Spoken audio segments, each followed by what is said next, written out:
des choses spirituelles se passent. Il y a des combats dans le monde spirituel. Tu dois prier, tu dois intercéder, tu dois dégager de la puissance. Et Dieu doit ouvrir nos yeux sur la puissance que nous avons en Jésus. Tu es puissant en Jésus, mais tu ne le sais pas. Tu es puissant en Jésus, mais tu ne le sais pas. Le nom de Jésus est au-dessus de tout nom. Le nom de Jésus a vaincu dans les cieux, sur la terre et sous la terre.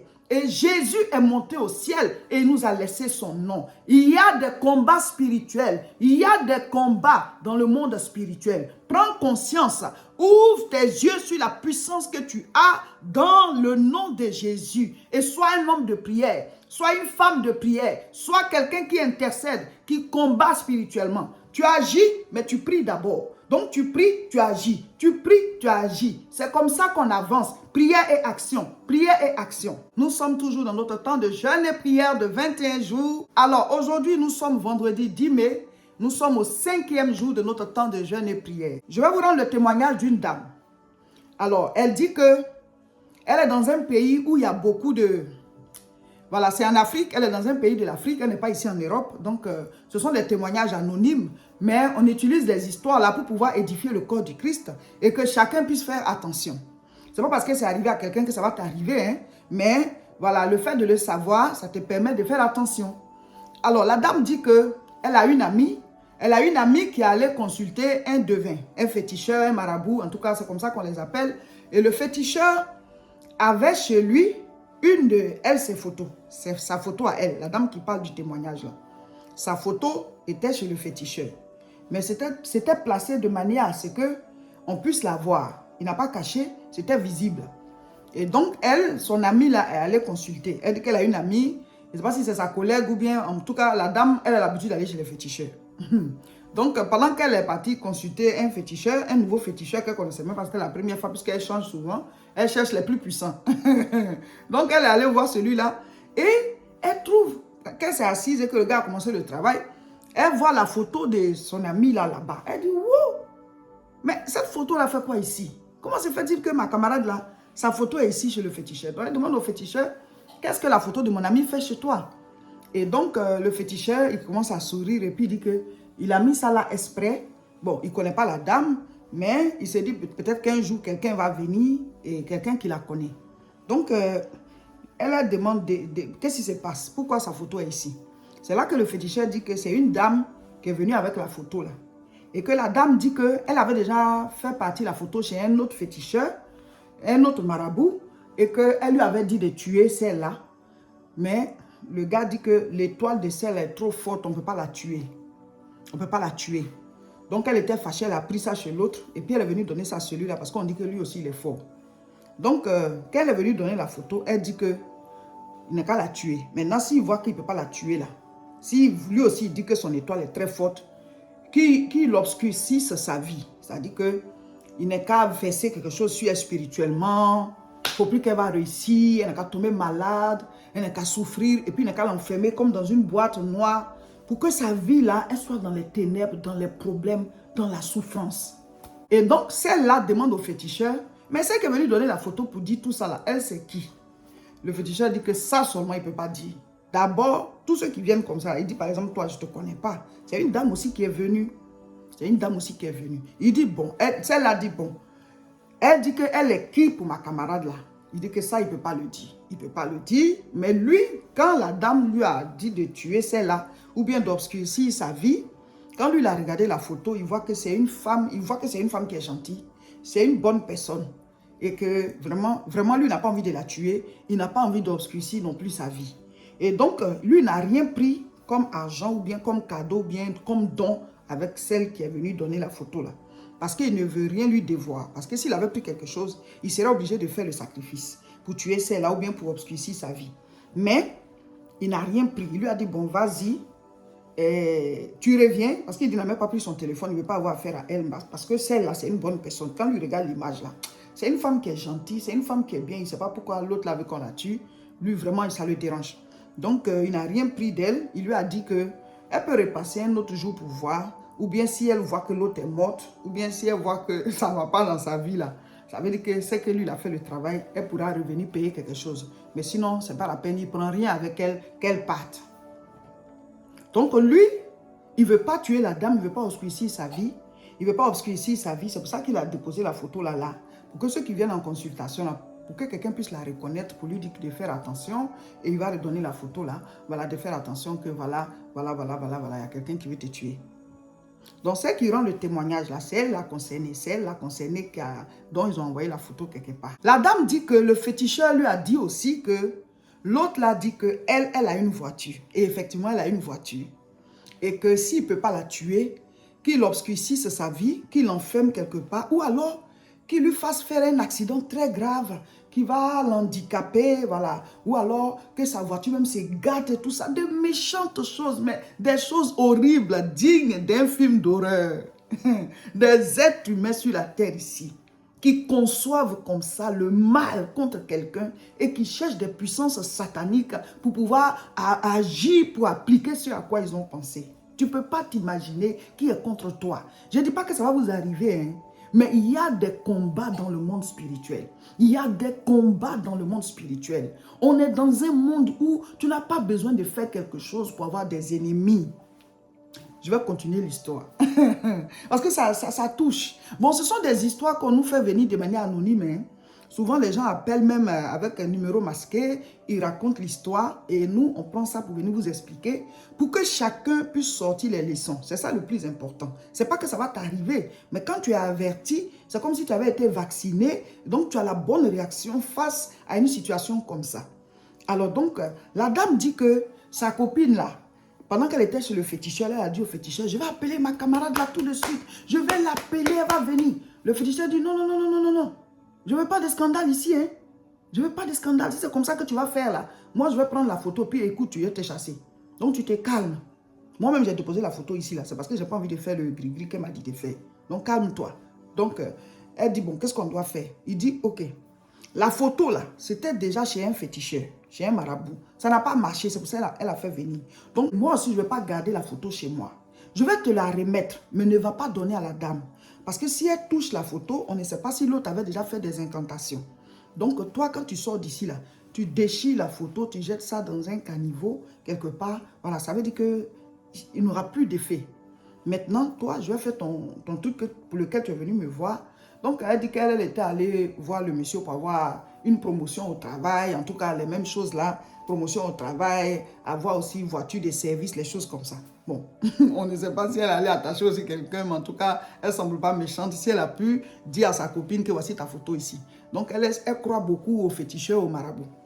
Donc, le monsieur dit, on va faire toi ton médicament, et puis après, tu vas partir, je te donne la photo de ta copine, tu déchires ça, tu jettes quelque part dans dans un caniveau, ça va partir, c'est fini, c'est gâté si la photo est déchirée. Donc c'est comme ça qu'elle a pris, elle a déchiré la photo, elle a jeté, puis elle est partie trouver maintenant sa camarade. Elle dit, je voulais même t'appeler pour que tu viennes là-bas. Mais le gars dit, il ne veut pas de scandale, il ne faut pas qu'on va l'énerver, et puis maintenant il va faire le médicament. Donc moi, je suis venue t'expliquer que tu as des ennemis, Le monsieur, il ne veut pas dire qui c'est. D'ailleurs, il dit qu'il ne peut pas la reconnaître puisque chacun vient, il n'a pas gardé son numéro. Mais il faut que tu fasses très attention. Donc, elle a dit, ok, il n'y a pas de problème. Et donc, elle dit que eux, depuis qu'ils étaient petits, leur maman était une femme de prière. Elle n'était pas pasteur, hein, mais une vraie chrétienne. Et donc, son foyer avec leur papa n'a pas marché. Elle a élevé les enfants. Leur papa participait, mais il n'était plus avec elle.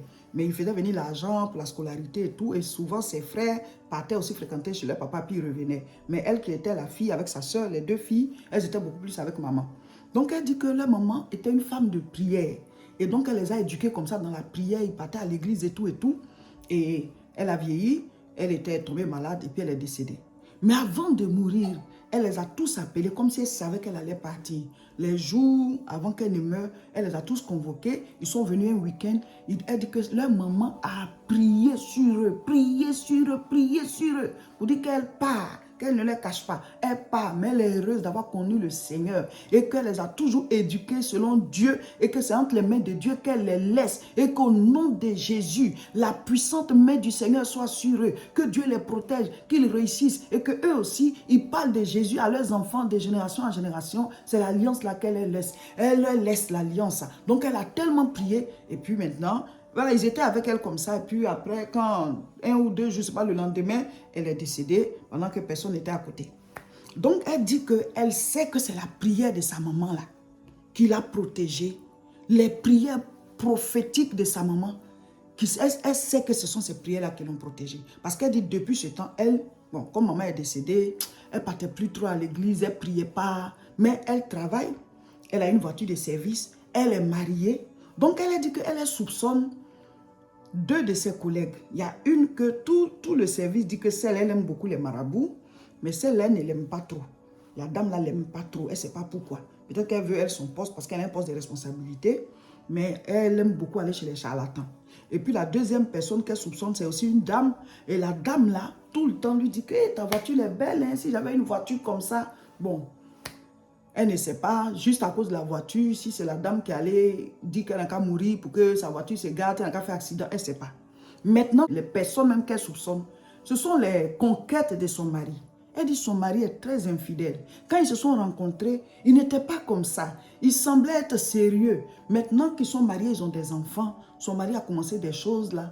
Il est toujours en train de la tromper. Elle apprend ça, mais à la maison, il joue les sérieux. Donc, elle ne sait pas si c'est l'une des conquêtes ou bien l'une des maîtresses de son mari qui veut la tuer. Parce qu'elle dit que le pays où elle est, les gens, ils aiment beaucoup marabouter pour tuer les épouses et prendre la place. Donc, elle ne sait pas si c'est l'une des conquêtes ou bien maîtresses de son mari qui en veut à sa vie. Donc, elle ne sait pas. Donc, voici l'histoire de la sœur. Elle dit qu'en tout cas, ça fait quand même quelques années, hein, ce n'est pas maintenant. Elle rend le témoignage parce que maintenant, elle est devenue une femme de prière et elle a vu que tout ce qu'ils ont dit là n'a pas marché. Et entre-temps, elle a dit aussi à sa copine là d'arrêter de fréquenter les marabouts. Et sa copine lui disait que si elle n'était pas partie, est-ce qu'elle allait voir que ta photo est là-bas?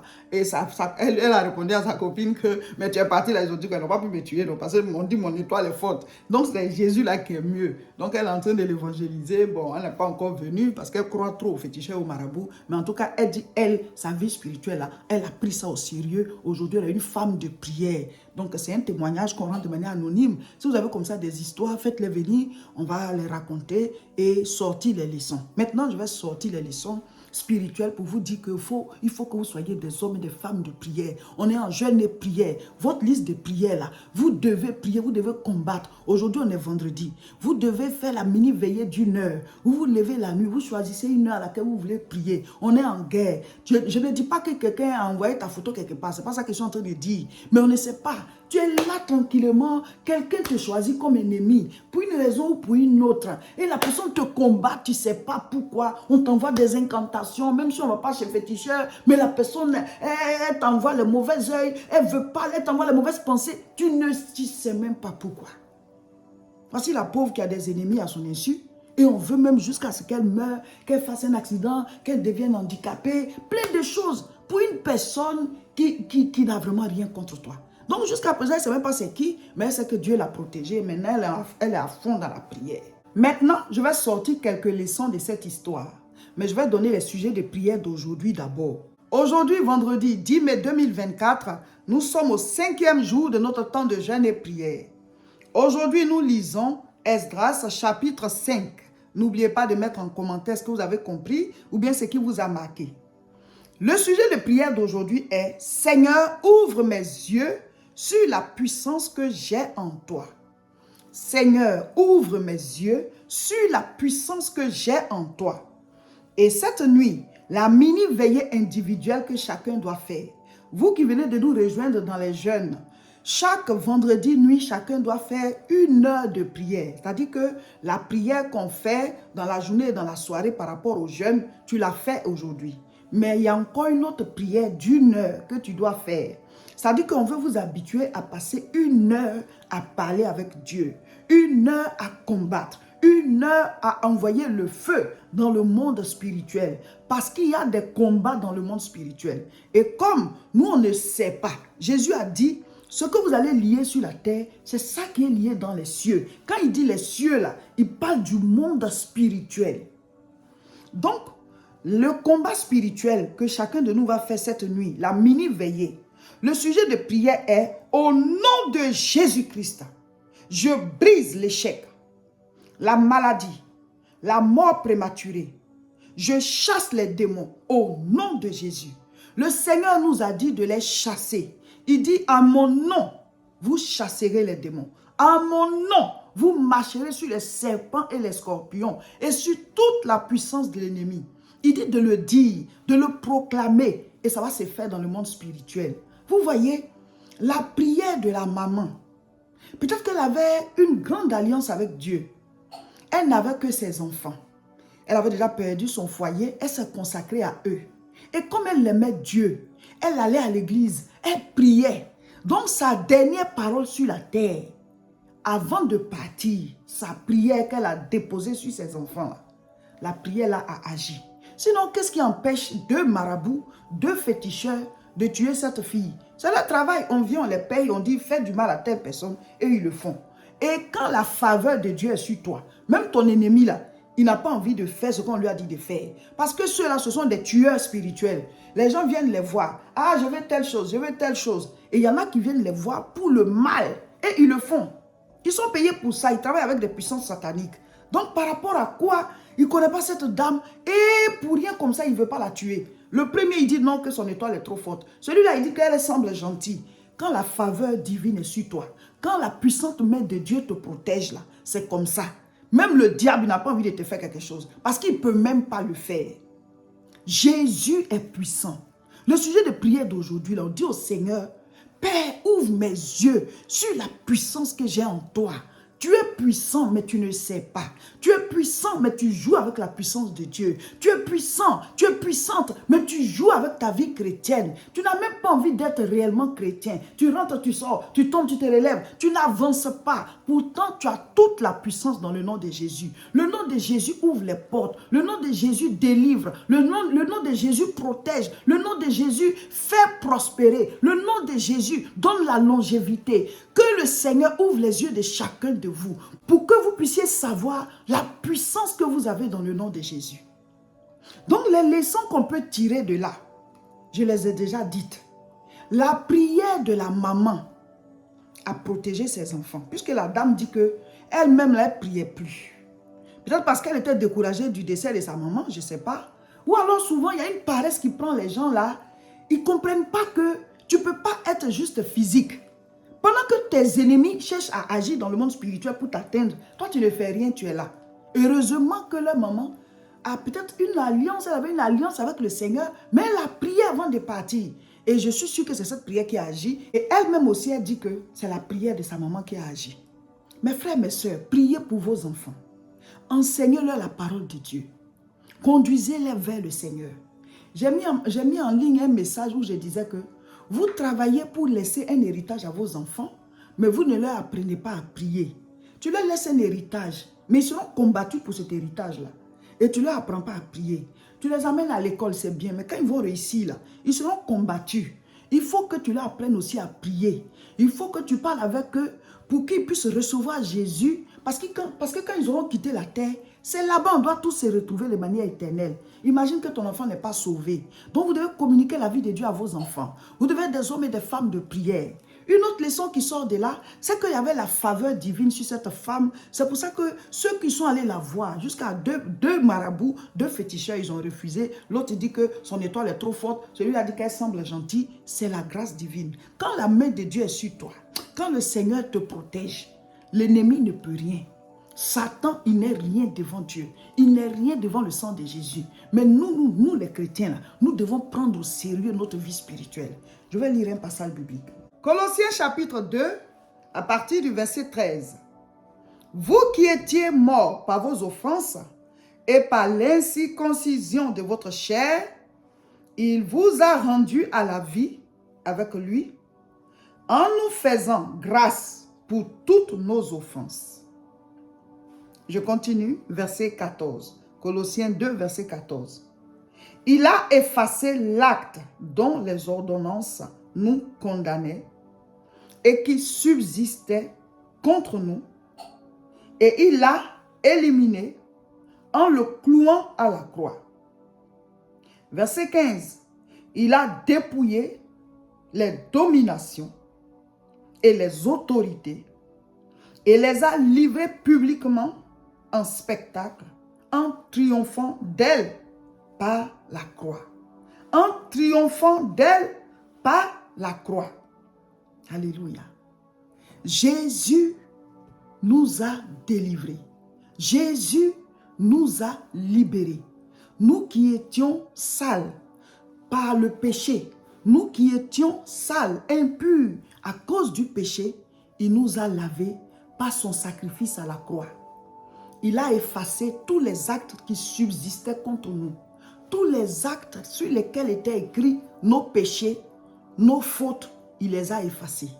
Il a cloué ces actes-là à la croix.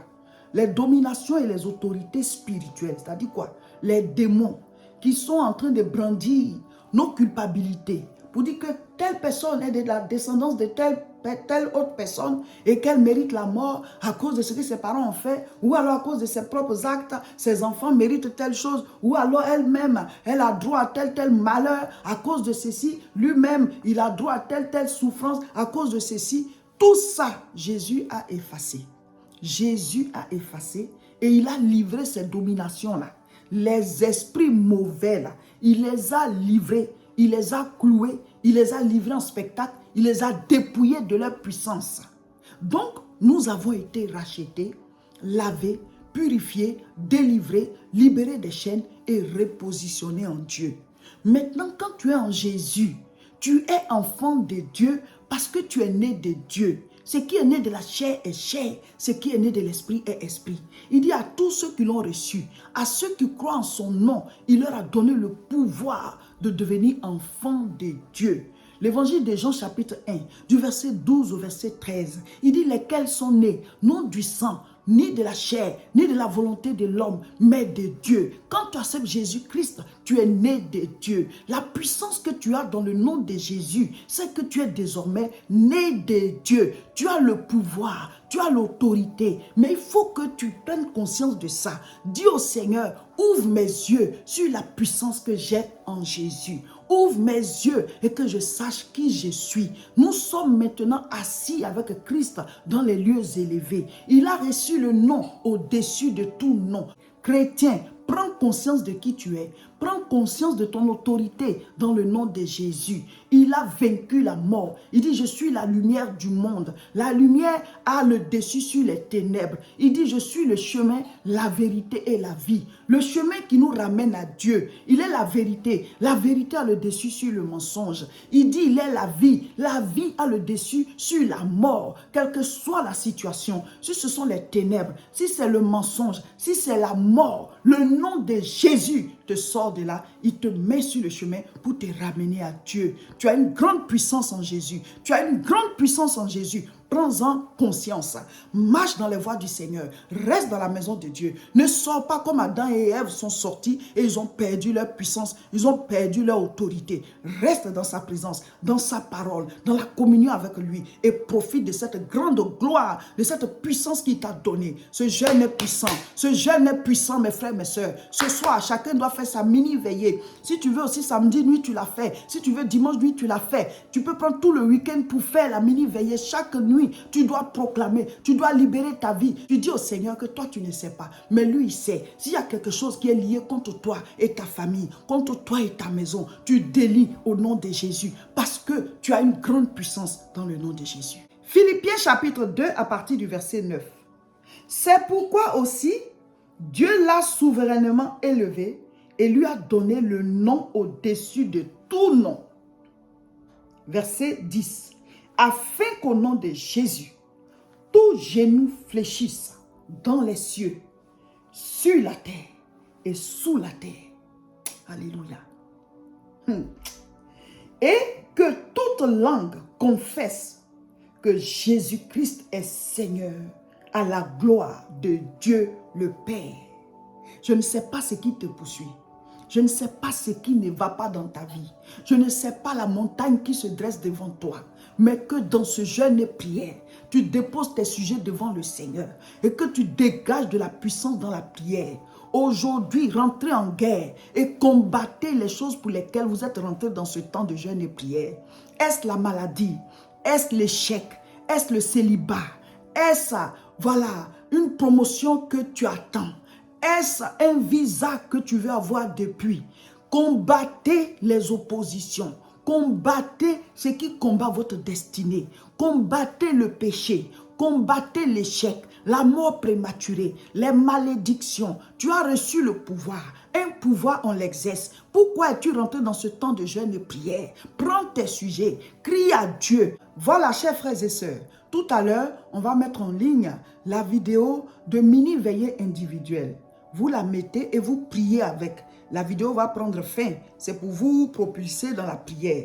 Mais vous continuez la prière pendant 1 heure. Vous mettez une adoration qui vous va ou bien vous repassez la vidéo plusieurs fois pour que ça vous maintienne dans la prière. Mais vous devez combattre. Dégagez de la puissance, car le nom de Jésus est puissant. Dégagez de la puissance, car le nom de Jésus est puissant. Tu dois prier, car il y a des combats dans le monde spirituel. Il y a des combats dans le monde spirituel. Mais tu es plus que vainqueur. La puissance qui est avec toi, elle est au-dessus de tout nom. Le nom de Jésus a vaincu. Donc tu combats dans la victoire. Le nom de Jésus a vaincu. Donc tu combats dans la victoire. Voilà. Partagez massivement la vidéo. On est à fond dans le jeûne. On a dit que ça allait être un jeûne de puissance. Là, on est rentré dans la puissance. On est rentré dans la puissance. Invitez d'autres personnes.